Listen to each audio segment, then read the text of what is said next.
pas trop froid aujourd'hui. Je sais pas où c'est la température qui n'est pas très basse aujourd'hui ou alors c'est mon manteau qui est chaud. En tout cas, c'est l'un des deux.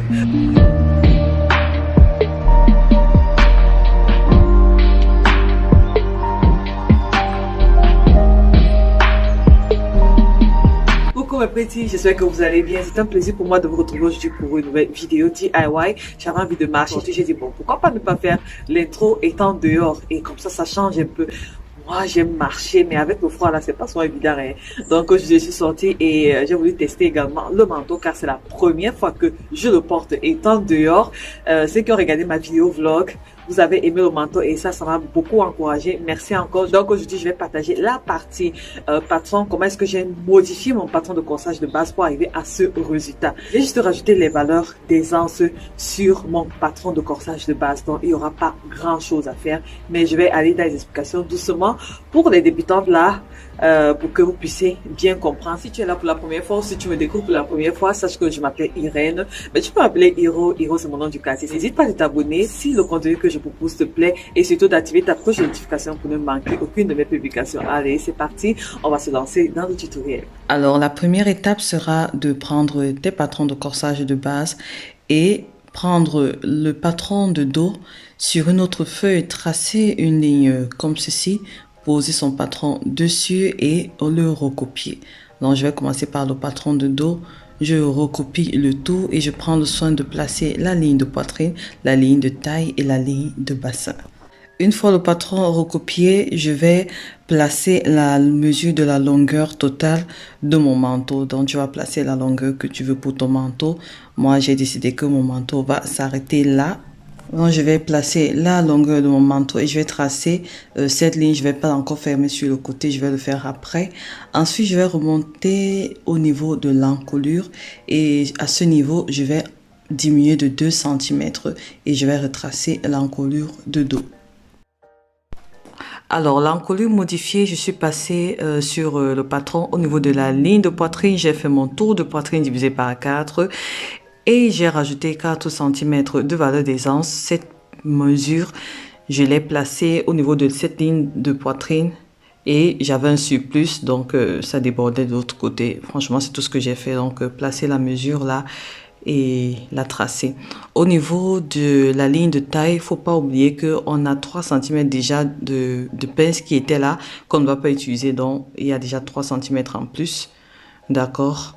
Donc, il ne faudrait pas oublier. Et pour placer la mesure au niveau de la poitrine, en plus de mettre valeur d'aisance, j'ai fait le tour de taille divisé par 4, plus 4 cm de valeur d'aisance. Et tu prends juste ton mètre ruban, ta règle, et tu mesures, voilà, la valeur que tu auras trouvée là. S'il y a un surplus, ça va déborder. S'il n'y a pas, voilà, ça va rester pareil. J'ai fait pareil pour le bassin, la ligne de bassin, tour de bassin divisé par 4, plus 4 cm de valeur d'aisance, la valeur que j'ai trouvée. Je suis venue la placer là et là aussi j'avais un surplus. Donc j'ai tracé. Et la dernière ligne, c'est la ligne qui marque, voilà, toute la longueur de mon manteau. Je vais placer la même mesure que j'ai sur la ligne de bassin là. Et je vais joindre les points. Ensuite, je vais donc joindre ceci à là, jusqu'à la ligne de taille. Et ensuite, de la ligne de taille jusqu'à la fin du manteau, quoi. Supposons que tu ne veux pas de manteau cintré au niveau de la taille, tu vas juste joindre la ligne de poitrine là, directement, voilà, jusqu'au bas du patron, quoi. Donc, c'est tout. Et ici, au niveau de la manchure, ça sera aussi modifié automatiquement. Je vais juste prolonger cette ligne de la courbe de la manchure et je vais joindre à celle-ci. Et c'est bon. Donc voilà, tout le patron du dos est déjà terminé. Si jamais tu aimerais aussi cintrer le dos de ton patron, cette partie de dos, tu vas venir là au niveau de la ligne de taille. Tu vas entrer de 1 cm là. Ensuite, tu vas tracer une ligne de là jusqu'au niveau de la taille et de la taille jusqu'au bout du patron. Et c'est tout.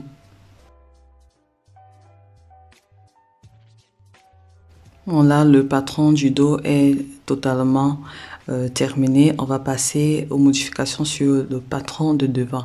Donc, je prends mon patron de devant, je trace une ligne, voilà, comme ceci. Et je vais placer mon patron au-dessus Je vais le recopier. Je vais placer la ligne de poitrine, la ligne de taille et la ligne de bassin. Bref, comme on a fait pour le patron de dos. Ici, les premières modifications sont très simples. Je vais prendre mon patron de dos et je vais placer la longueur de mon manteau. Donc, je vais juste prolonger la ligne là. Et pour rajouter les valeurs d'aisance, tout ce que je fais, je vais juste prendre le patron de dos. Je vais mesurer, voilà, toutes les mesures qu'il y a là sur la ligne de poitrine. Je vais les placer de l'autre côté. Je prends la mesure sur la ligne de la taille. Donc, je mesure tout et je les recopie juste de l'autre côté et je vais fermer sur les côtés. Regardez-moi comment c'est facile. Bref, c'est comme ça que moi j'ai fait. Je ne me suis pas compliqué la vie. Donc, voilà ça.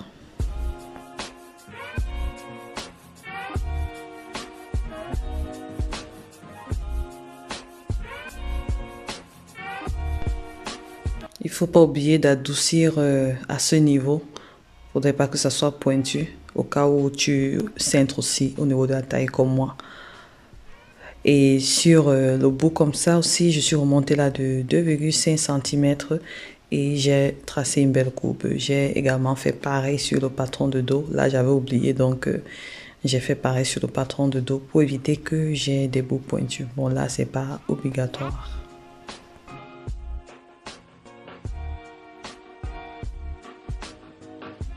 Alors, lorsque c'est fait, je vais créer une croisure. Et sur le milieu de devant là, j'ai prolongé de 7 cm. Tu peux prolonger de 5 cm ou de 3 cm. C'est toi qui décides de ta croisure. Moi, j'ai pris 7 cm, donc je prolonge là de 7 cm. Ensuite, je suis remontée là au niveau de la ligne de poitrine et je suis redescendue de 5 cm. Je marque un point là. Et je vais reprolonger là de 7 cm. C'est la valeur de ma croisure. Je vais joindre les deux points. Alors, rappelle-toi que sur le patron du dos, on a modifié au niveau de l'épaule là. On a réduit de 2 cm. On va faire pareil pour ce patron de devant. Je vais modifier là. Je vais diminuer l'épaule de 2 cm et je vais retracer l'encolure. Lorsque c'est fait, il faudra reprendre le patron du dos, mesurer cette courbe d'encolure. La valeur que tu vas trouver, tu vas la prolonger à ce niveau, à partir de la nouvelle encolure de devant. Donc, prolonger à ce niveau. Chez moi, ça donnait 10 cm. Tu vas mesurer chez toi, c'est la valeur que ça va te donner, tu vas la prolonger ici.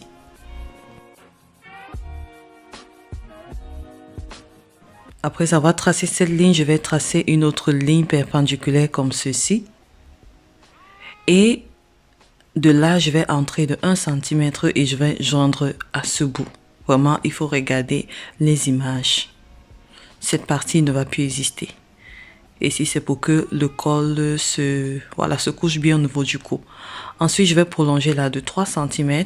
Et pareil ici, je vais prolonger là de 3 cm. Et c'est à partir de ces 3 cm que je vais tracer une ligne qui va joindre la croisure. Là, ça sera la cassure. Et les autres 3 cm, je vais rejoindre comme ça. Ça va représenter le pied du col. Ensuite, je vais revenir sur le milieu devant, sur l'encolure là. Et je vais prolonger là de 10 cm. Ici, tu peux prolonger de la valeur que tu veux. Ça, c'est pour former mon revers. Ensuite, je vais juste joindre à là. Vraiment, ici, c'est très visuel. Même si je donne les explications, il faut regarder ce que je fais. Là, c'est encore plus facile. Donc, à l'aide d'une règle courbée, si on en a, sinon à la main. Je joins à là. Ensuite, sur cette ligne d'épaule, je vais prolonger une ligne en interrompu comme ça. C'est juste une ligne repère qui va m'aider à joindre ce bout à l'autre bout pour compléter mon col revers.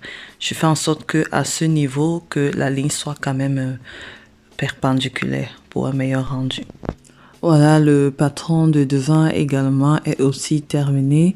Nous allons passer à la transformation de la manche de base. Là, il n'y a pas grand chose parce que j'ai une manche simple. Je prends le patron de ma manche de base que je vais recopier sur un autre papier. Les deux traits là représentent la courbe d'amanchure de devant et un trait, la courbe d'amanchure de dos. Alors, c'est très simple. Ce que j'ai fait, j'ai juste pris mon patron de devant.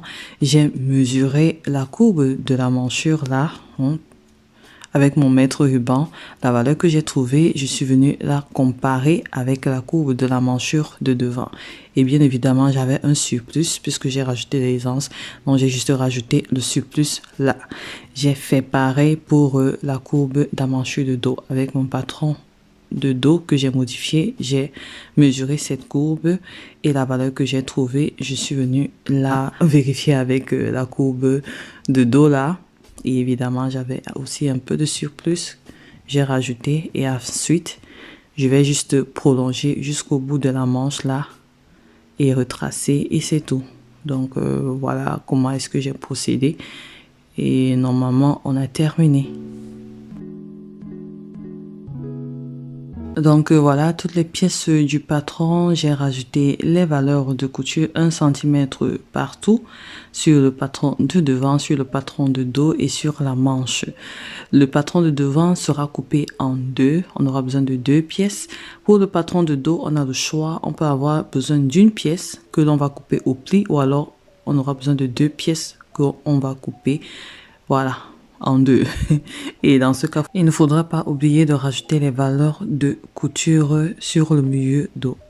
Et pour la manche, on aura besoin de 2 pièces également. Moi, j'ai utilisé la doublure pour aller plus vite. Donc, la doublure sera 3 cm de moins que le patron principal en fait. Donc, la doublure sera les mêmes pièces du patron, mais sera diminuée de 3 cm ou 4 cm ou 5 cm. Ça va dépendre de tout un chacun.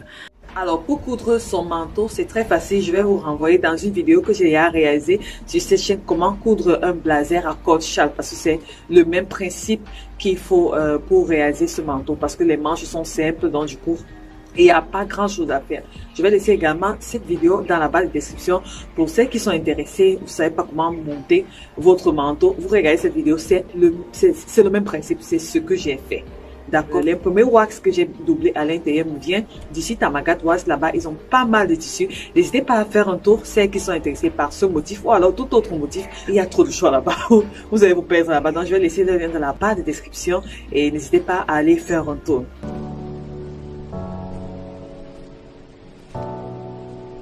Donc voilà mes petits, j'espère que cette vidéo vous a été utile. N'hésitez pas de liker, de partager, de commenter et surtout de coudre votre manteau. Si vous êtes dans les régions chaudes, vous pouvez en faire une veste. Ça fera une veste, on va dire oversize. Ça va toujours donner un joli rendu. Donc je vous embrasse très fort. D'ici là, restez en santé, restez en paix, restez créatifs et surtout que je vous bénisse. On se retrouve la prochaine fois pour une nouvelle vidéo DIY.